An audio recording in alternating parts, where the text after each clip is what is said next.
Breaking news చూస్తున్నాం. ఇటు middle east యుద్ధంలోకి China enter అవుతుంది. హార్మూజ్లోకి చైనా వార్షిప్స్ పంపిస్తున్నట్లు ఇటు అమెరికాకు సంబంధించిన నిఘా వర్గాల సమాచారం. ఇటు ఇరాన్కు చైనా ఆయుధాలు సరఫరా చేస్తుందని ఆల్రెడీ ట్రంప్ అనుమానం వ్యక్తపరుస్తున్నాడు.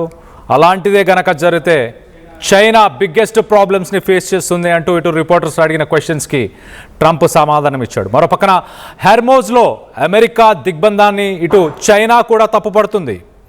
ఇరాన్తో తమకు వాణిజ్య అలాగే ఇంధన ఒప్పందాలు ఉన్నాయని, తమ నౌకలను అడ్డుకుంటే ఊరుకోబోమంటూ ఇటు చైనా వార్నింగ్ ఇస్తుంది. చైనా నౌకలు మరోపక్కన ఇటు హార్మూజ్ జలసంధిలో రాకపోకలని ఇంకా కొనసాగిస్తున్నాయి చైనాకు సంబంధించిన నౌకలు. అమెరికా దిగ్బంధాన్ని ఇటు ధిక్కరిస్తూ ఇవాళే హార్మూజ్ దాటింది చైనాకు సంబంధించిన ట్యాంకర్ రిచ్ స్టారీ. ఇరాన్కు సాయం చేస్తే ఇటు చైనాకు ఇబ్బందులు తప్పవంటున్నాడు ట్రంప్. తెహ్రాన్కు ఆయుధాలు అందిస్తే 50% 50% టారిఫ్స్ అంటూ వార్నింగ్ ఇస్తున్నారు ట్రంప్. ఇరాన్కు చైనా అలాగే రష్యా సాయం చేస్తున్నాయంటూ ఇటు ట్రంప్ ఆరోపణలు. ఒకసారి ట్రంప్ ఏం మాట్లాడాడో తన మాటల్లోనే వినే ప్రయత్నం చేద్దాం, తర్వాత డీటెయిల్గా విశ్లేషిద్దాం.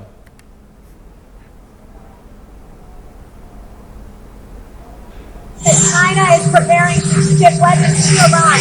Well, if China does that, China's going to have big problems, okay?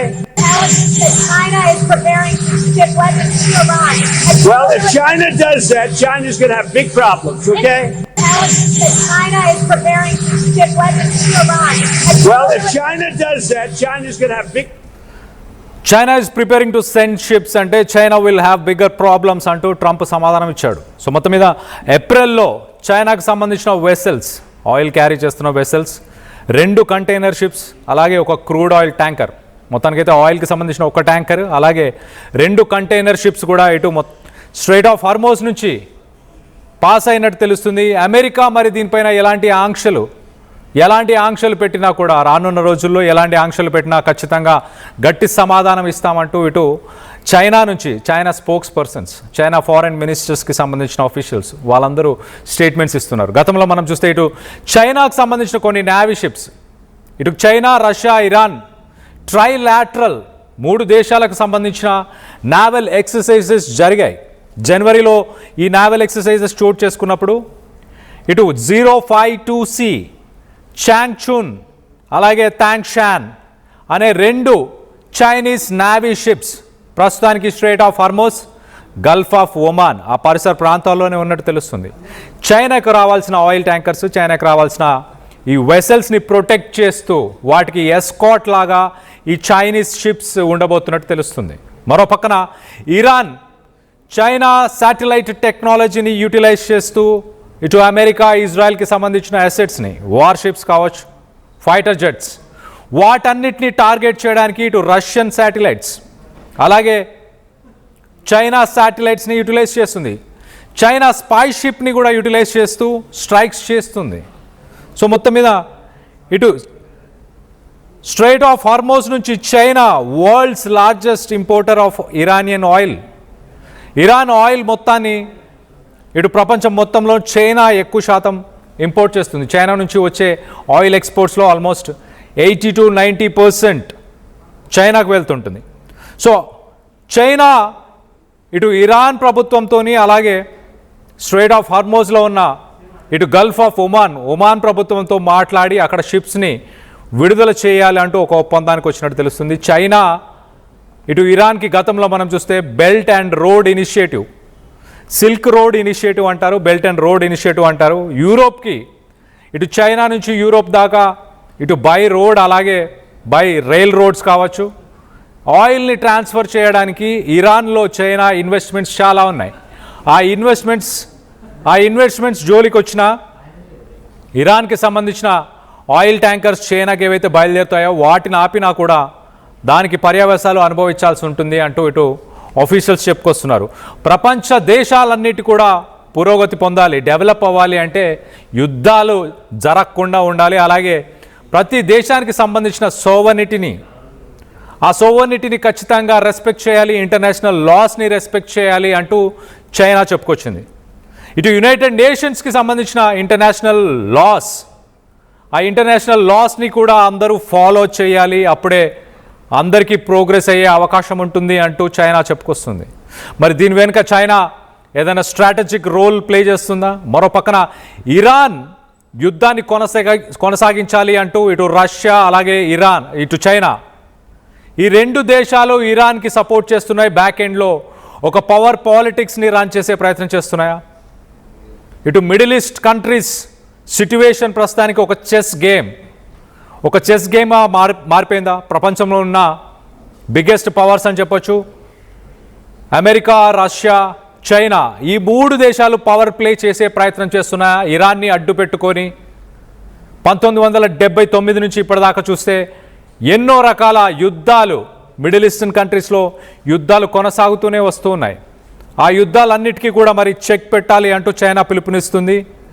ఇమీడియట్గా స్ట్రెయిట్ ఆఫ్ హార్మోజ్ని అమెరికా ఏదైతే బ్లాక్ చేసిందో ఆ బ్లాకేడ్ని కూడా చైనా తప్పుపడుతుంది. వాటిని ఇమీడియట్గా రిజాల్వ్ చేయాలి. ఇరాన్పై చేస్తున్న దాడులని, ఇరాన్ పైన తీసుకొచ్చిన ఆంక్షలని, వీటన్నిటిని కూడా నిలిపివేయాలి. ఇరాన్కి సంబంధించిన శాంక్షన్స్, ఇరాన్కి సంబంధించిన ఫండ్స్ ఏవైతే సీజ్ చేసి ఉన్నాయో వాటన్నిటి కూడా రిలీజ్ చేయాలంటూ చైనా చెప్తుంది. మరోపక్కన రష్యా కూడా తన వాయిస్ని రేస్ చేస్తుంది. ఇటు ఫ్రాన్స్ కూడా అమెరికా తీసుకుంటున్న ఈ చర్యలకి ఎగనెస్ట్గా ఉంది. ఫ్రాన్స్ కూడా యుద్ధాన్ని ఇమీడియట్గా నిలిపివేయాలి, స్ట్రెయిట్ ఆఫ్ హార్మోజ్ని ఓపెన్ చేయాలి అంటూ ఇటు ఫ్రాన్స్ చెప్పుకొస్తుంది. సో మొత్తం మీద ఓవరాల్గా మిడిల్ ఈస్టర్న్ కంట్రీస్లో ప్రస్తుతానికి సిట్యువేషన్ కొంత హై టెన్షన్ వాతావరణం అని చెప్పొచ్చు. చైనా ప్రత్యక్షంగా ఇటు పరోక్షంగా యుద్ధంలో కొనసాగుతున్నా కూడా ఇటు ఇరాన్కి వెపన్స్ని సప్లై చేస్తుంది ఇతర దేశాల నుంచి అంటూ ఇటు ట్రంప్ మాట్లాడుతున్నాడు. ఇటు అమెరికన్ ఇంటెలిజెన్స్ ఏజెన్సీస్ కూడా అవే చెప్పుకొస్తున్నాయి.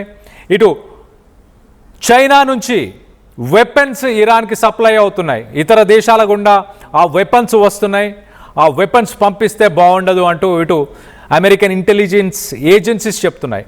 ఇటు ట్రంప్ కూడా అదే మాట చెప్పుకొచ్చే ప్రయత్నం చేస్తున్నాడు. సో మొత్తం మీద చైనా ఇప్పుడు ప్రస్తుతానికి కొన్ని నావీకి సంబంధించిన వార్షిప్స్ని, ఇటు నావీకి సంబంధించిన వార్షిప్ చాంగ్చున్, అలాగే దాంతోపాటు టాంగ్షాన్ 052C, ఈ టైప్ ఆఫ్ వార్షిప్స్ని ప్రస్తుతానికి స్ట్రెయిట్ ఆఫ్ హార్మోజ్లో చైనీస్ వెసల్స్ని ఎస్కాట్ చేయడానికి, ఆ వెసల్స్ని స్ట్రెయిట్ ఆఫ్ హార్మోజ్ నుంచి సేఫ్గా బయటికి వెళ్ళడానికి ఆయిల్ ట్యాంకర్స్ కావచ్చు, కమర్షియల్ ట్యాంకర్స్ కావచ్చు, కమర్షియల్ షిప్స్ కావచ్చు, గూడ్స్కి సంబంధించి వీటన్నిటిని సపోర్ట్ చేస్తూ చైనా నావీ షిప్స్ని పంపించినట్టు అమెరికా కూడా ధృవీకరిస్తుంది.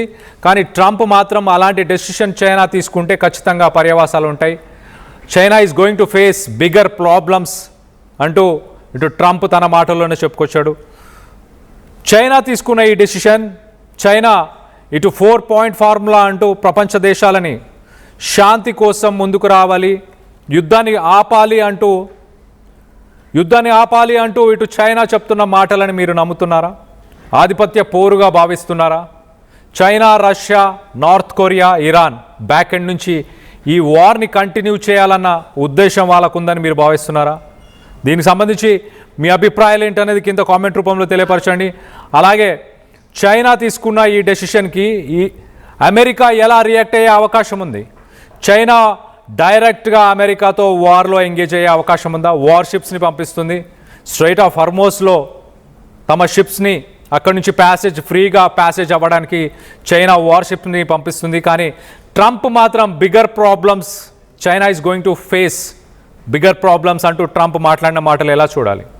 మిడ్ టర్మ్ ఎలక్షన్స్ని దృష్టిలో పెట్టుకొని ట్రంప్ వెనకకు తగ్గే అవకాశం ఉందా, లేక యుద్ధానికి సిద్ధంగా ఉన్నాము అంటూ ఇటు ట్రంప్ గతంలో చేసిన మాటలని నమ్మాలా?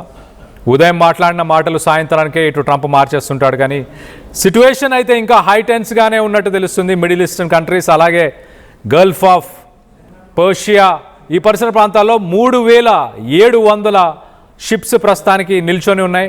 ఆ 3700 షిప్పుల్లో దాదాపు 35,000 మంది మర్చెంట్ నేవీకి సంబంధించిన వ్యక్తులు దాంట్లోనే ప్రస్తుతానికి అక్కడే ఆ షిప్స్లోనే ఉన్నారు. సో వాళ్ళందరికీ కూడా దాదాపు యుద్ధం మొదలై 40 నుంచి 50 రోజులు గడుస్తున్నా కూడా వాళ్ళ దగ్గర ఇటు ఆహారానికి సంబంధించి 60 నుంచి 65 రోజులకు మించి నిల్వలు ఉండవు. వాళ్ళ పరిస్థితి ఎలా ఉంది? మరోపక్కన Indian embassy, Indian government, Indian merchant navy ఎవరైతే ఉన్నారో వాళ్ళందరూ కూడా షిప్స్లోనే 48 గంటల పాటు ఉండాలంటూ సూచనలు జారీ చేసింది. ఇరాన్ లాంటి దేశంలో ఇండియన్స్ ఎవరైతే ఉన్నారో వారందరూ కూడా తలదాచుకోండి, కొంత సేఫ్టీలోనే ఉండే ప్రయత్నం చేయండి అంటూ హెచ్చరికలు జారీ చేశారు. ఏ క్షణమైన సీజ్ ఫైర్ ఒప్పందాన్ని ఉల్లంఘించే అవకాశం ఉందా? ఇజ్రాయెల్ లెబనాన్ పైన ఎలా అయితే దాడులను కొనసాగించిందో అలా ఇరాన్ పైన కూడా దాడులను కొనసాగించే అవకాశం ఉందా? దీనికి సంబంధించి మీ అభిప్రాయాలు ఏంటనేది కింద కామెంట్ రూపంలో తెలియపరచండి.